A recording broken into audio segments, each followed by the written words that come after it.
Hello दोस्तों, स्वागत है आप लोग का। दोस्तों आज डेट है 11th में। देखते हैं करंट अफेयर न्यूज़ में कौन कौन सी न्यूज़ इंपॉर्टेंट है हमारे एग्जाम पॉइंट ऑफ व्यू से। ठीक है, इनको बुक्स वगैरह मंगाना होगा। आप डिस्क्रिप्शन लिंक में मैंने डिटेल दे रखी है, वहाँ से आप डायरेक्टली मंगा सकते हैं। जो लोग बिल्कुल नए हैं, मैंने कहा था कि आपको एनसीईआरटी से स्टार्ट करना है। ठीक है, और उसके अलावा हमारे वेरियस पैकेज हैं जिसको ज्वाइन करना है। आप ज्वाइन करना चाहे तो ज्वाइन कर सकते हैं। ठीक है, और फाउंडेशन कोर्स जिसको ज्वाइन करना है, हमारा फाउंडेशन की कोर्सेज क्लासेज स्टार्ट हो चुकी हैं। जिसको ज्वाइन करना है वो आप क्लासेस ज्वाइन कर सकते हो। पेमेंट मैंने बताया था, मैंने 3 तरीके से कर सकते हो। ऐप से कर सकते हो, अकाउंट में कर सकते हो, और गूगल पे पेटीएम से डायरेक्टली पेमेंट इसी नंबर पे कर सकते हो। ठीक है, चलिए करंट अफेयर स्टार्ट करते हैं। सबसे पहले बात करेंगे महाराणा प्रताप के बारे में। तो मैंने थोड़ा सा मिक्स किया है, हिंदी इंग्लिश दोनों इसमें चीज़ें मिक्स है ना। ठीक है, तो अगर महाराणा प्रताप की बात करें तो आपको एक ही युद्ध याद होगा generally, battle of Haldi Ghati. Haldi Ghati का युद्ध जिसको हम बेसिकली बोलते हैं। ठीक है, तो आपको हल्दी घाटी का तो युद्ध याद होगा, राइट। आपको बहुत सारे लोगों को हल्दी घाटी का युद्ध कब हुआ था आपको याद है? हल्दी घाटी का अगर युद्ध की बात करें दोस्तों, तो हल्दी घाटी का युद्ध हुआ था 1576 में, नहीं ये, हाँ इसी टाइम हुआ था 1576 में। किसके किसी बीच होता हुआ था? बात करें तो महाराणा प्रताप और अकबर के बीच में हुआ था। अकबर का मतलब बेसिकली ये है कि इनके जो लीडर थे मान सिंह थे। ठीक है, तो मान सिंह प्लस अकबर के महाराणा प्रताप के बीच में हुआ। ठीक है, इनडायरेक्ट वे में कहते हो अकबर और महाराणा प्रताप के बीच में हुआ, जिसमें महाराणा प्रताप बहुत बुरी तरह हार जाते हैं। लेकिन ये युद्ध हारते तो हैं ये, लेकिन इनको अकबर पकड़ नहीं पाते हैं। ठीक है, महाराणा प्रताप वहां से बच के निकल लेते हैं। ठीक है, आपने कई बार एक कहानी सुनी होगी, चर्चे तक तलवार उठा करता था भूतल पानी को, महाराणा प्रताप सिर काट काट करता था सफल जवानी को, राइट। तो आ, इनके बारे में कहा जाता है कि दोस्तों बेसिकली ये मतलब बहुत बड़े योद्धा थे। और दूसरी बात इसमें जो आपको याद रखनी है, एक युद्ध जो जनरली हम लोग नहीं याद रखते हैं। ठीक है, हुआ क्या था कि इसके बाद ये 6 साल तक बसते रहे। 6 साल तक इन्होंने क्या किया, अपनी सेना फिर से खड़ी की, अपने सैनिकों को फिर से प्रशिक्षित किया। उसके बाद फिर से ये लड़ने के लिए बेसिकली आए। ठीक है, तो उसमें क्या हुआ, जब ये दोबारा लड़ने के लिए आए तो यहाँ पे अकबर इनको रोक नहीं पाए। ठीक है, 1582 में ये इन्होंने बहुत बुरी तरह हराया अकबर को। ठीक है, तो अकबर को अपना जो मिलिट्री कैंपेन था वो रोकना पड़ा। ठीक है, उससे आगे बढ़े नहीं, मेवाड़ से आगे नहीं बढ़े थे, तो अकबर को यहाँ पर रोकना पड़ा। ठीक है, तो याद रखिएगा कि ये 6 साल बाद फिर से, सोचो इनकी पूरी सेना ध्वस्त हो चुकी थी, सब कुछ तबाह हो चुका था, फिर भी वो आए थे। हाँ, आपको एग्जाम पढ़ने से क्या याद रखना है, देखो डेट ऑफ बर्थ नहीं पूछा जाएगा इनके। ठीक है, ये याद रखिएगा। ठीक है, कि उदय सिंह सेकंड के ये बेटे थे। ठीक है, तो उदय सिंह सेकंड के सबसे बड़े बेटे थे, ये आपको जस्ट याद रखना है। ठीक है, और इसके अलावा अगर बात करें, मैं एक बार बता देता हूँ कौन कौन से याद रखना है। देखो, उदय सिंह कौन थे? ये फाउंडर ऑफ उदयपुर, मतलब उदयपुर सिटी के फाउंडर थे, बसाया था इन्होंने। तो उदय सिंह के ही बेटे थे, सबसे बड़े बेटे थे। इवन अगर महाराणा प्रताप के बारे में बात करें दोस्तों, तो इन्होंने 11 शादियां की थी, जिनमें टोटल इनके 17 बच्चे थे महाराणा प्रताप के। बट ऐसी चीजें पूछी नहीं जाएंगी आपसे। ठीक है, तो ये बात करते हैं। ठीक है, तो ये याद रखिएगा, उदय सिंह के सबसे बड़े बेटे थे। प्लस हल्दी घाटी का युद्ध 1576 में हुआ था, अकबर और बेसिकली महाराणा प्रताप के। अकबर की तरफ से सेनापति कौन था? मान सिंह थे। ठीक है, तो ये याद रखना है आपको, एग्जाम पॉइंट ऑफ व्यू से थोड़ा सा इंपॉर्टेंट है। ठीक है ना। और उसके बाद 6 वर्षों बाद इन्होंने फिर से अपना, राणा प्रताप ने अपने फोर्सेस को इकट्ठा किया, और उसके बाद बहुत बुरी तरह से हराया था मुगलों को। ठीक है, तो थोड़ा सा ये याद रखिएगा, जो आपके एग्जाम पॉइंट से इंपॉर्टेंट हो जाता है। ठीक है, चलिए आगे बढ़ते हैं। Black fungus. आप लोगों ने कोरोना के अगर न्यूज़ थोड़ा बहुत देख रहे होंगे दोस्तों ना, तो मैंने इमेज नहीं डाली क्योंकि इमेज थोड़ा सा ज़्यादा ही वियर्ड हो जाता। ठीक है, तो ये जो ब्लैक ब्लैक फंगस आ रहा है ना, बीमारी जो है, ठीक है, इसमें क्या होता है? Fungal infection. फंगल इन्फेक्शन मतलब जैसे एक फंगस हो जाता है। फंगस इन द सेंस की अगर बात करें तो थोड़ा सा ना, जैसे कई बार होता है फफूंदी लगना, फफूंदी टाइप में इन्फेक्शन होते हैं।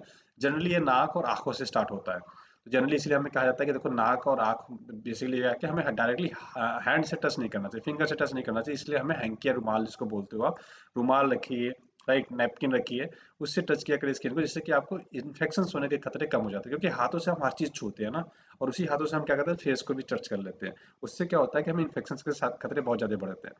ब्लैक फंगस ऐसा नहीं कोरोना की वजह से हो रहा है, नहीं। ब्लैक फंगस के केसेस कोरोना होने की वजह से ज्यादा बढ़ जा रहा है। ब्लैक फंगस पहले से दूसरी बीमारी एग्जिस्ट करती है, रेयर ऑफ द रेयरेस्ट होती है, बहुत कम लोग को होती है। लेकिन हो क्या रहा है, जिनको कोरोना हो रहा है ना, तो क्या है कि इन्फेक्शन इन्फेक्शियस पहले हो जा रहे हैं वो कोरोना की वजह से, राइट।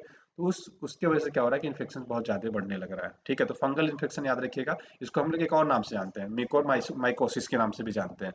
तो एग्जाम में आपसे पूछा जा सकता है कि मिकोर माइकोसिस क्या है, तो फंगल इन्फेक्शन वाली डिजीज है, जिसको हम ब्लैक फंगस के नाम से जानते हैं, मिकोर माइकोसिस के नाम से भी जानते हैं। बेसिकली इसमें होता क्या है? इसमें दोस्तों ये होता है कि आपके लंग्स, और उसके साथ साथ पहले सबसे पहले आंखों के आसपास इसका इफेक्ट पड़ता है। उसके बाद आपको ब्रेन को भी इफेक्ट कर देता है। ठीक है, तो लंग्स भी इफेक्टेड होता है, आपके ब्रेन भी इफेक्टेड होते हैं, और आपके आइज भी इफेक्टेड हो जाती है। कई केसेस में आइज निकालने भी पड़ जाते हैं क्योंकि इतना ज़्यादा इन्फेक्शन हो जाता है।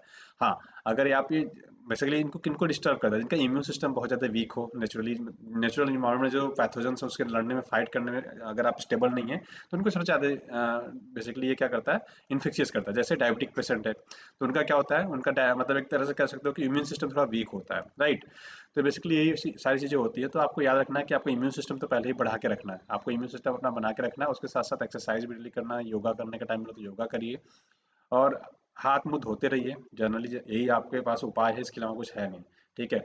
और इसमें दिक्कत ये होती है कि हमको ना शुरू शुरू में लगता है यार कि थोड़ा इचिंग हो रही है, दिक्कत है, बट होता क्या है कि समय के साथ साथ जब ये fungal infection out of control हो जाता है, जब बढ़ जाता है, तो उसके बाद इसकी जो दवाई करनी है थोड़ी मुश्किल हो जाती है, ठीक है। तो आपसे यही रिक्वेस्ट है कि या तो हैंकी हमेशा रखें, फेस को डायरेक्टली हैंड से टच ना करें, आप रुमाल यूज करिए, ठीक है, आप नैपकिन यूज करिए, ये सारे टिश्यूज जिसको बोलते हैं, ठीक है, फेशियल टिश्यूज आते हैं, उसको आप यूज करिए, वो ज़्यादा बेटर रहेगा आपके लिए।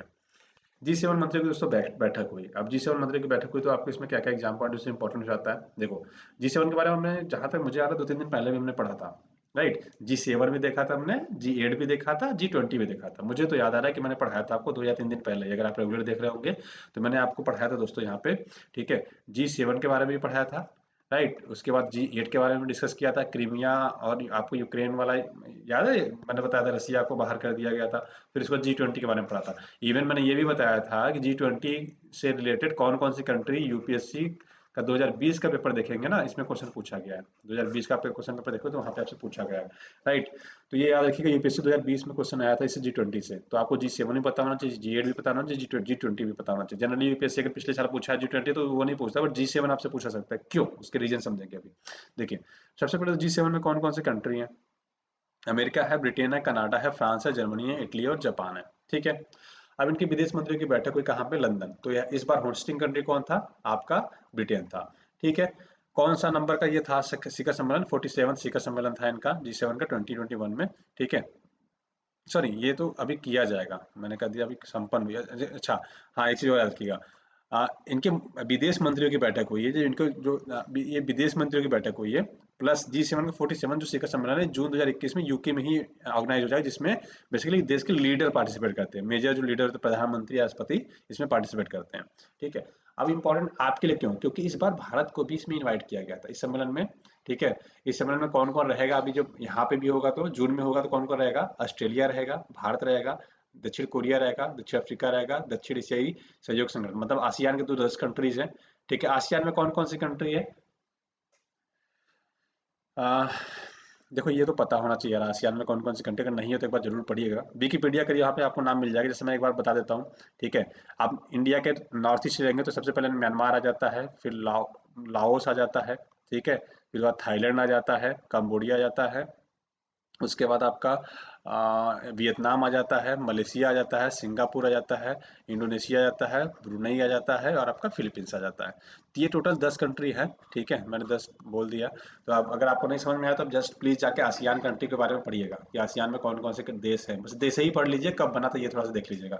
ये आपके एग्जाम पढ़ने से रिलेवेंट भी है क्योंकि हमारे पड़ोस में है, तो आपसे एग्जाम में पूछा जा सकता है क्योंकि इस साल G20 के बारे में पूछा है यूपीएससी ने, ठीक है। G20 के बारे में आपसे डायरेक्टली पूछा है, G20 के बारे में।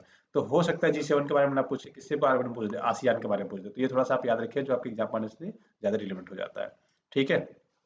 तो ये आप याद रखेंगे। अब G7 की बात करें तो मैंने बताया था इंटर गवर्नमेंटल बॉडी है, ठीक है, और अंतर सरकारी संगठन इसको कई बार हम बोलते हैं। उसके अलावा इसके स्थापना कब हुआ था, स्थापना हुआ था दोस्तों 1975 में, ठीक है। ये इतनी चीजें आपको याद रखना है। बेसिकली किन मुद्दों पे चर्चा करते हैं ये भी थोड़ा सा याद रखिएगा। वैश्विक आर्थिक व्यवस्था बनाए रखना, अंतर्राष्ट्रीय सुरक्षा की बातें करते हैं, ऊर्जा और नीति की बात करते हैं। तो इस जो अभी विदेश मंत्री की मीटिंग हुई इसमें क्या डिस्कस हुआ, इसमें दो चीजें डिस्कस हुई, पहला चाइना, दूसरा रसिया, ठीक है।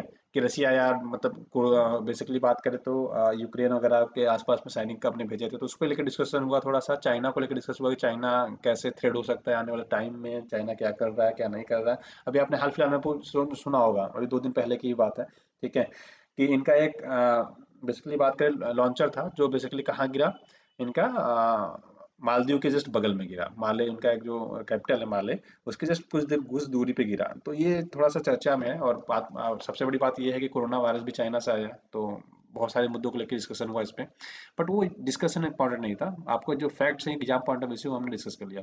अब बात करेंगे यूडीआईडी के बारे में। यूडीआईडी क्या है? यूनिक डिसेबिलिटी आईडी, ठीक है, जिसको हम बोलते हैं अद्वितीय अक्षमता पहचान। अभी जैसे देखो आधार कार्ड है, तो आधार कार्ड से धीरे धीरे हम चीजें लिंक करते जा रहे हैं, तो हमें ये पता है ना कि किस पर्सन का क्या चीजें है, किस में काम आएगा। एक आधार से हमें पता लग जाता है कि इसके कितने बैंक अकाउंट है, राइट, इसकी कितनी आईडी बनी है, क्या क्या क्या क्या कर रहा है, वो बहुत सारी चीजें हमें पता लग जाती है। तो ऐसे ही हम बता रहे हैं यूनिक डिसेबिलिटी आईडी। इससे फायदा क्या होगा? इससे फायदा ये हो जाएगा कि जो हमारे पास एक डाटाबेस आ जाएगा, कितने लोग डिसेबल हैं, ठीक है, कितने लोग दिव्यांग हैं, पूरा डाटा आ जाएगा। प्लस दिव्यांग की कैटेगरी भी बढ़ा दी गई है। पहले 7 टाइप के दिव्यांग, मतलब 7 टाइप के अगर प्रॉब्लम्स है आपको फिजिकली, तो उसको हम दिव्यांग मानते थे, दिव्यांग मतलब फिजिकली और मेंटली दोनों में। अभी इसको बढ़ा के 21 टाइप का कर दिया गया। ये मतलब क्या है? मतलब सपोज करो किसी एक हाथ नहीं है, तो उसको हम क्या बोलते हैं? दिव्यांग है। कोई देख नहीं पाता तो उसको बोलते हैं, कोई सुन नहीं पाता तो उसको हम दिव्यांग बोलते हैं। तो ऐसी कैटेगरी बनाई गई थी 7 टाइप के, लेकिन इसको भी बढ़ा के कितना कर दिया गया? 21।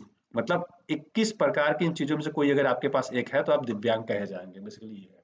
ठीक है, पहले 7 प्रकार था, जैसे आप हो सकता है देख नहीं सकते हो, बोल नहीं सकते हो, सुन नहीं सकते हो, ठीक है, हैंडीकैप हो पैर से या हाथ से, ठीक है, उसको डिफाइन किया जाता है कि इस टाइप के पर्सन को दिव्यांग बोला जाएगा, राइट। तो उसको उसको टाइप को बढ़ा के 21 कर दिया गया। तो ये थोड़ा सा एग्जाम पॉइंट से रिलेवेंट है, आपको याद रखना है, ठीक है।